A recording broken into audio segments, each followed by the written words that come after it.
इस समय हमारे साथ भारत के रेल मंत्री पीयूष गोयल जुड़ गए हैं और उनके पास वाणिज्य और उद्योग मंत्रालय भी है। उनसे हम बहुत सारी आज बातें करेंगे। पीयूष जी, आपका बहुत बहुत स्वागत है।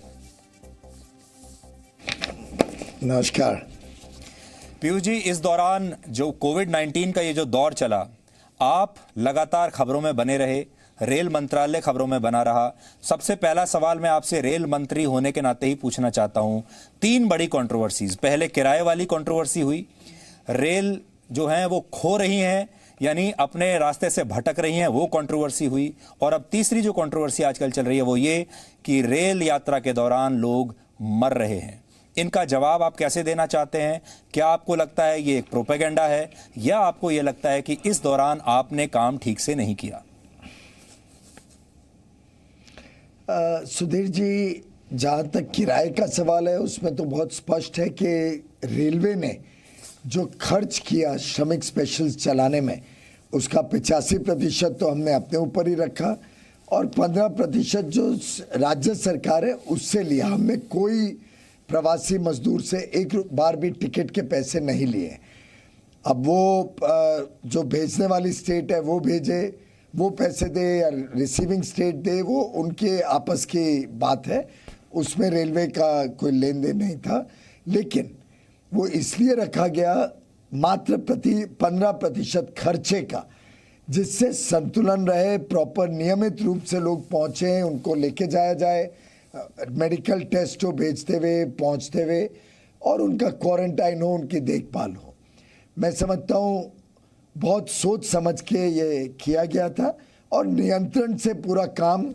पहले 19 दिन तक तो सब गाड़ियां भी बड़े नियंत्रण से गई, समय के पहले पहुंचती थी, सब बहुत अच्छी तरीके से व्यवस्थित था। तब एंड टू एंड सर्विस ही हम दे रहे थे, एक स्थान से लेते थे, एक स्थान पहुंचाते थे। 20 और 24 तारीख के बीच 4-5 दिन जो रिसीविंग स्टेट्स हैं उन्होंने कहा कि हमें और स्टॉपेजेस चाहिए, क्योंकि वो एक ही सबको एकोमोडेट नहीं कर पा रहे थे, और अधिकांश 80% से ज़्यादा ट्रेनें सिर्फ एक दिशा में यूपी बिहार जा रही थी। इसी प्रकार से जो भेजने वाले राज्य हैं उनके जितनी डिमांड होती थी हम ट्रेन देते थे। कई बार तो वो इस्तेमाल नहीं कर पाते थे, लगभग 250 बार तो ऐसा हुआ कि ट्रेन नोटिफाई हुई, दी गई, लेकिन वो पैसेंजर नहीं ला पाए। इसके बावजूद हमने कभी किसी को मना नहीं किया, जितनी ट्रेन चाहिए दी। अब भेजने वाले स्टेट भी पैसेंजर नहीं ला पाए तो उन्होंने कहा हम 2 या 3 स्थान पे बोर्ड करेंगे।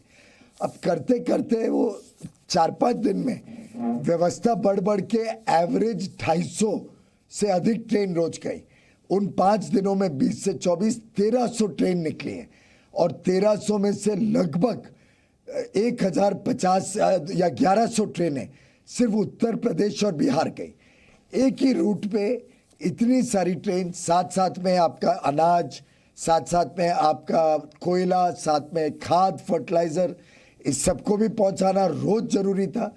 आप आज तक आपने किधर नहीं सुना होगा खाद कम पड़ा किसानों को, या अनाज की कमी पड़ी, या कोयले की वजह से बिजली नहीं मिली।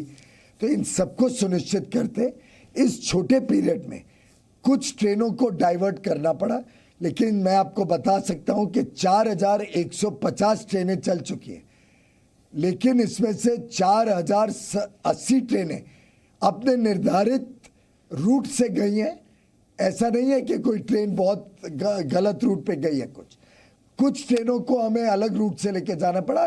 बेरली 1.5%, 1.5-2% ट्रेन, जब कंजेशन बहुत ज़्यादा हो गया तो उनको हमने थोड़ा ऑल्टरनेट रूट से ले गए, जिससे वो डीकंजेस्ट कर सके और नई गाड़ियां भेज सके। मैं समझता हूं थोड़ी असुविधा हुई है उसके कारण, पर ये जो कहना है कुछ लोगों का कि 7 दिन लगे, 9 दिन, पूरी बेबुनियाद झूठी खबरें हमारे खिलाफ चलाई गई। बड़े व्यवस्था के हिसाब से सब कुछ चला और 99% लगभग 98.5% ट्रेन अपने रूट पे गई। थोड़ी सी ट्रेन को डाइवर्ट करके थोड़ा समय ज़्यादा लगा, लेकिन वो अपने गंतव्य स्थान पर पहुंची। ये भी झूठा आरोप है कि कोई ट्रेन जानी किधर और थी और किधर पहुंच गई। रूट थोड़ा डाइवर्ट करना पड़ा कुछ ही ट्रेनों का। हर एक में खाना पीना दिया गया, कोई ट्रेन ऐसी नहीं है जिसमें खाना पीना पर्याप्त नहीं दिया गया। जब ट्रेन चली तो राज्य सरकार ने खाना भी दिया, पानी भी दिया।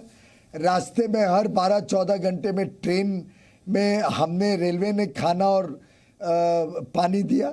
तो ये काफी भ्रमित करने वाली जी, लेकिन फिर झूठी आरोप ये लग खबरें रहा है कि फैलाई सबके बावजूद और लोग मर रहे रही हैं। बात कुछ लोगों की जरूर देहांत हुआ है। हर एक केस को छानबीन करी गई लोकल पुलिस और लोकल डॉक्टर्स के थ्रू। कुछ पोस्टमार्टम रिपोर्ट्स आनी बाकी हैं, लेकिन कोई भी व्यक्ति ट्रेन सफर के कारण नहीं मरा। अधिकांश लोगों का जानकारियां उनके रिश्तेदारों से या जो साथ में थे ये मालूम पड़ी है कि कोई ऑलरेडी एम्स में भर्ती था, एम्स से आके ट्रेन लेके गया। कोई किसी की ऑलरेडी पहले से हार्ट की बीमारी थी, किसी को टीबी था, अलग अलग कारणों से। और वास्तव में तो जो स्टेट ने भेजा उसने मेडिकल चेकअप करके लगा ट्रेन पे चढ़ने देना था, उन्होंने सर्टिफाई किया। लेकिन पहुंचने के बाद मालूम पड़ रहा है कि कई लोग जिनको पहले से बीमारी थी उनको भेजने वाले स्टेट ने भेज दिया। और वैसे भी साधारणतः जब रेगुलर ट्रेन भी चलती हैं कुछ कुछ ऐसे इंसिडेंसेस होते हैं कि कोई यात्री बीमार हो, कोई यात्री को कोई बीमारी पहले से हो। तो जब इतने 54 लाख से अधिक लोग, आज 55 लाख प्रवासी मजदूर इन ट्रेनों के माध्यम से गए हैं और हर एक की छानबीन की गई है और कई ऐसे भ्रमित करने वाली खबरें जो चलाई गई हैं उसका हमने खंडन भी हर बार किया है। मैं समझता हूं कि हमारे रेलवे के 12 लाख 13 लाख कर्मचारियों ने वास्तव में अपनी जान की बाजी लगा के प्रवासी मजदूरों की सेवा की है। पूरे लॉकडाउन के दौरान आपको किसको अनाज की कमी नहीं होने दी, दूध की कमी नहीं होने दी। फल फूल को भेजने के लिए पार्सल ट्रेन 3,500 से अधिक पार्सल ट्रेन चलाई देश के कोने कोने में। और ये इतना बड़ा इवैक्यूएशन या इतना बड़ा मूवमेंट ऑफ माइग्रेंट्स का ऑपरेशन शायद पहली बार इस देश में हुआ है। और दुर्भाग्यपूर्ण है कि कुछ लोगों की मृत्यु हुई, पर इसमें हर एक का पूरी डिटेल्ड रिपोर्ट ली जा रही है। पोस्टमार्टम भी आएंगे, लेकिन ट्रेन यात्रा के कारण हुई ये कहना पूरी तरीके से बेबुनियाद। जी नहीं पीयूष जी, ये बहुत बड़ा ऑपरेशन था और ये बहुत बड़ी चुनौती थी जो आपने पूरी की। लेकिन अब हैरानी इस बात की है, जो मेरा अगला सवाल आपसे वो ये है कि शाबाशी मिलने की बजाय आपने रिकॉर्ड बनाया, नया कीर्तिमान नया बनाया, उसकी शाबाशी मिलने की बजाय आलोचना हो रही है। क्या आपको लगता है आप डोमेस्टिक पॉलिटिक्स के शिकार हुए हैं या आप वल्चर जर्नलिज्म के शिकार हुए हैं? सुधीर जी, अब उस चीज में मैं नहीं जाना चाहूंगा। मैंने कोई शाबाशी के लिए काम नहीं किया, मैंने तो एक सेवा भाव से काम किया। और मुझे लगता है जितने रेल के कर्मचारी हैं, किसी ने कोई इसके लिए सर्टिफिकेट मिलेगा उस भावना से काम नहीं किया। ये हमारे प्रवासी मजदूरों को तकलीफ हो रही थी, अस्वस्थ हो रहे थे, कुछ लोगों के ख्याल नहीं रखा जा रहा था राज्य में, कुछ लोग अपने घर जाना चाह रहे थे, माँ बाप बच्चों को मिलने, तो निकल पड़े। जबकि कोरोना वायरस चेन को तोड़ने के लिए वास्तव में कंटेनमेंट की आवश्यकता थी। उन्होंने अपने स्थान में रहना था और जब तक लॉकडाउन चले। लेकिन जब वो निकल पड़े तब ये निर्णय हुआ कि नहीं, ट्रेन की सुविधा दे दी जाए। जब जाने का निर्णय ही कर लिए तो उनको कठिनाई ना हो, हमने पूरी तरीके से सहूलियत के हिसाब से सबको पहुंचाने की पूरी चेष्टा की है। और मैं समझता हूँ वास्तव में कुछ न्यूज़ जर्नलिस्ट ने या कुछ इलेक्ट्रॉनिक और सोशल मीडिया में जो झूठी खबरें चलाने का दौर चला, बहुत दुर्भाग्यपूर्ण था। हमने हर एक चीज़ का खंडन किया, हर एक चीज़ की जानकारियां देश के समक्ष रखी हैं। और मैं आपका धन्यवाद करना चाहूँगा कि आपने ऐसी गलत खबरें चलाई नहीं, हर एक चीज़ की जानकारी ली। और मैं देख रहा था कि आपके यहाँ पे कोई ऐसी बेबुनियाद या झूठी खबरें नहीं चली हैं।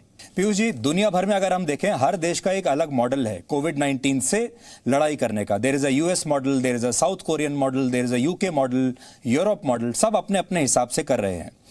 Now there is a Chinese model also. अगर हम यूरोप यूएस के हिसाब से देखें, हमारे देश ने बहुत अच्छा किया है। लेकिन अगर चाइना के हिसाब से देखें, जो आप अभी हमें बात बता रहे थे, चाइना हमसे 3 गुना ज़्यादा बड़ा देश है, पॉपुलेशन में हमसे ज़्यादा है, अर्थव्यवस्था में हमसे ज़्यादा है, तो भी उसके केसेस वहाँ पर हमसे कम हुए, वहाँ पर मृत्यु हमसे कम हुई।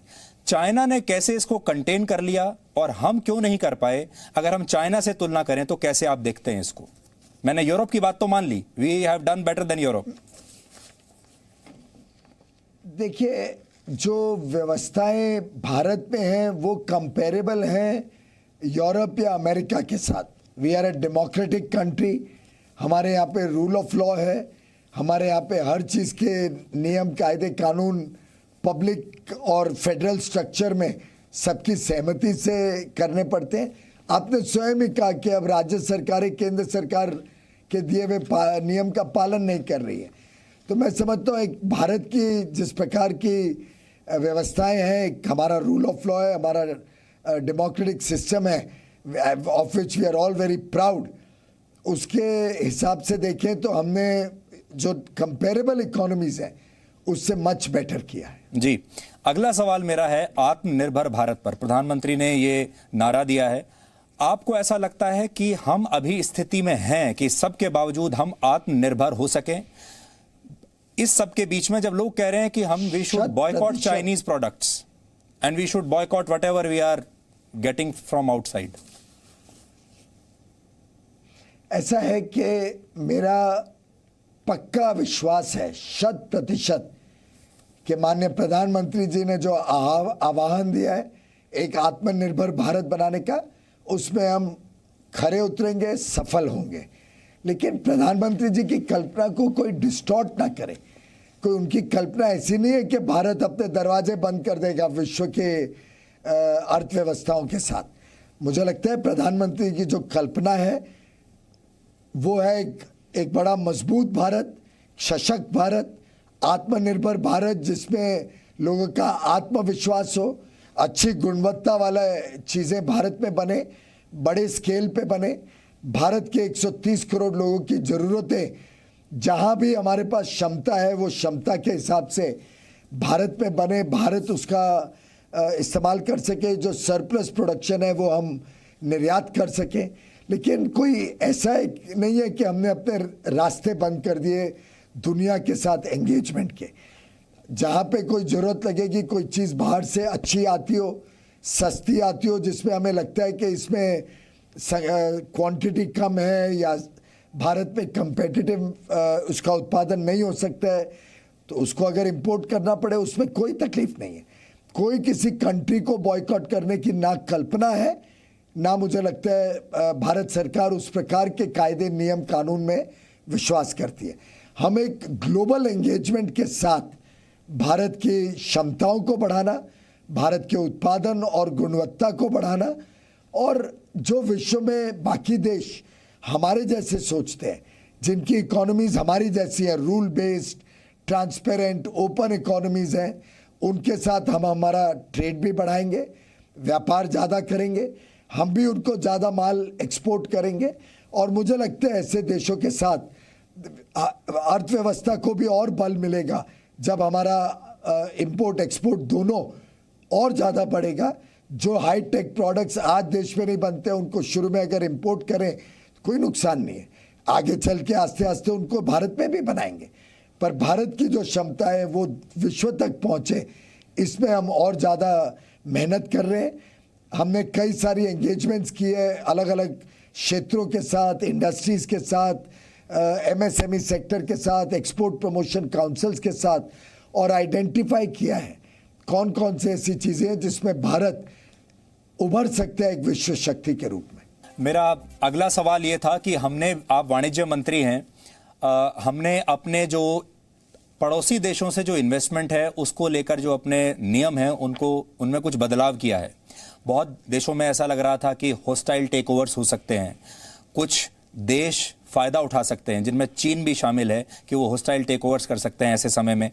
तो आप कितने चिंतित हैं इस बात से? और हमारी जो भारत की सारी कंपनियां हैं, जब हम स्वदेशी पर जोर दे रहे हैं, आत्मनिर्भर होने पर जोर दे रहे हैं, कितने सेफ हैं हम इस तरह के हॉस्टाइल टेक ओवर से या बाहरी दखलंदाजी से, आर्थिक रूप से? इसमें भी माननीय प्रधानमंत्री नरेंद्र मोदी जी ने जो अपना निर्णय पहले ही ले लिया, उसके कारण मैं समझता हूँ पूरी तरीके से देश सुरक्षित है, हमारी अर्थव्यवस्था सुरक्षित है। और ऐसे कोई हॉस्टाइल टेक ओवर की अगर संभावना नज़र आए, दिखने में आए, तो उस पर सरकार की नज़र पूरी तरीके से टिकी हुई है। और मैं आश्वस्त करना चाहूँगा आपके माध्यम से सभी को कि भारत माननीय प्रधानमंत्री नरेंद्र मोदी जी के नेतृत्व में बड़े सुरक्षित हाथों में है। भारत के साथ भारत की अर्थव्यवस्था को कोई चिंता की ज़रूरत नहीं पड़ेगी और उन्होंने हर कदम पे बड़ा बैलेंस्ड डिसीजंस लिए हैं। जब जब गरीबों को सहायता की ज़रूरत पड़ी तो प्रधानमंत्री गरीब कल्याण योजना से उनको सहायता पहुंचाई और बहुत बड़े रूप में पहुंचाई। किसी को अनाज की कमी नहीं होने दी, मुफ्त में फूड ग्रेन्स दिया, खातों में डायरेक्ट बेनिफिट ट्रांसफ़र से पैसा भेजा। इसी तरीके से हमारे एमएसएमई, छोटे उद्योग, आर्टिसंस, स्ट्रीट वेंडर्स के लिए आज स्कीम बनी, इनकी लगातार चिंता की। आगे चल के कैसे भारत की अर्थव्यवस्था को सस्टेनेबल बेसिस के लंबे अरसे के लिए बल मिले, उसके लिए बड़ा ट्रांसफॉर्मेशनल परिवर्तन किए, रिफॉर्म्स किए। तो मैं समझता हूँ माननीय प्रधानमंत्री जी हर वक्त, और वो तो आप जानते हैं कि उनका मन तो 24 घंटे देशवासी और देश की सेवा में लगा रहता है।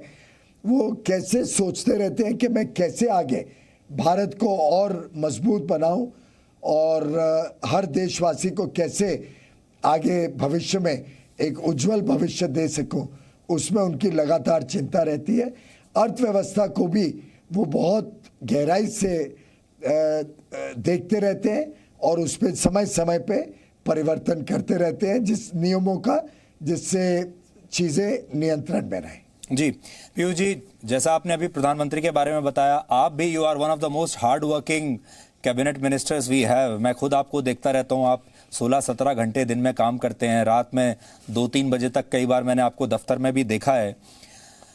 आपसे मैं ये जानना चाहता हूँ कि आर्थिक जो हमारी इस समय जो समस्याएं हैं, जैसे कि हो सकता है कि हमारी ग्रोथ रेट 0 पे पहुंच जाए या माइनस में चली जाए।